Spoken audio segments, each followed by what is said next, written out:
Hi, I'm John Geddes of Maclean's Magazine. I'm here with my colleague Paul Wells, our national columnist, to talk a bit about the scandal of the Senate and the Prime Minister's Chief of Staff having to resign. Paul, the Prime Minister seemed to suggest to his caucus this week that the way out of this was to stick to their knitting, to talk about jobs and safe streets. Do you think that's going to work? Yeah, well, as a matter of fact, what he said was we've got an active and important agenda that we have to concentrate on. So I went back to the Prime Minister's website for any evidence of this active and important agenda. And it's almost comical. He went out last week to Prince Edward Island to give a bunch of money away under a program that Jean Chrétien launched in 2001.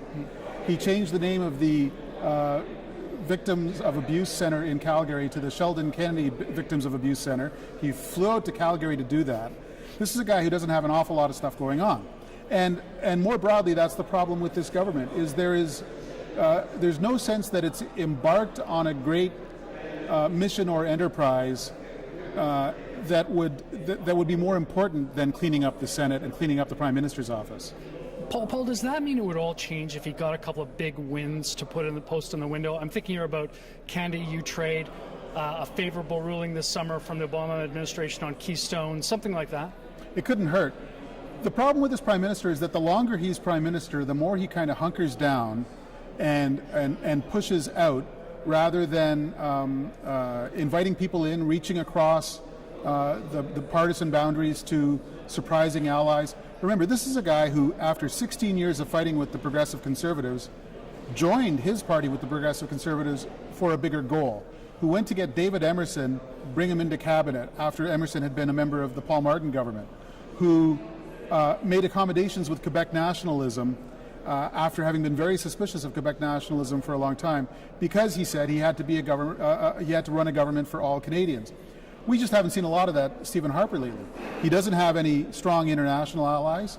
He doesn't have a lot of obvious provincial allies. Everywhere you turn, even in Alberta, certainly in British Columbia, in Ontario, in Quebec, the policy of not reaching out to the provincial governments for half a decade is starting to pay the dividends you would have expected.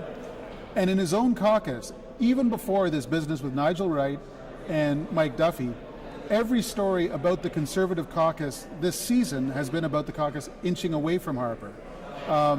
He's starting to look awfully lonely.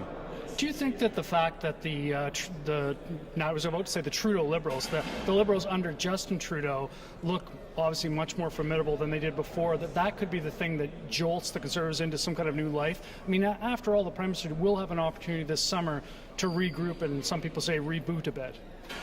We've been hearing for several months now that faced with a very young NDP caucus and faced with a young photogenic Liberal leader, that the Prime Minister is going to have a major cabinet reshuffle and a new throne speech with new policies. But if that's been coming for for close to a year now, for many months now, I always wonder why he doesn't do it right away. I mean, if a plan that you lay out months in advance and then stick to, despite everything that happens around you, can be as much of a problem as a crutch. And I start to think that Harper had this cool plan in June of 2011 for how he would get reelected, and he's sticking to it even as the house falls down. That's not the smart, improvisational, bold Stephen Harper who racked up so many victories on the way to this moment. Final question then, do you think this could be seen as some kind of midterm fatal turning point where he either must get his act together or will sort of sink further and further as we head towards a 2015 set election date? I've made a lot more I've been a lot more successful as a pundit predicting Harper's success than some of my colleagues have been predicting his failure. And so I'm not going to predict that this is anywhere close to the end for the guy.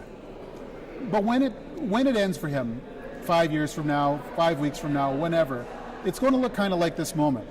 Hunkered down, defensive, alone, and blaming everyone instead of taking responsibility.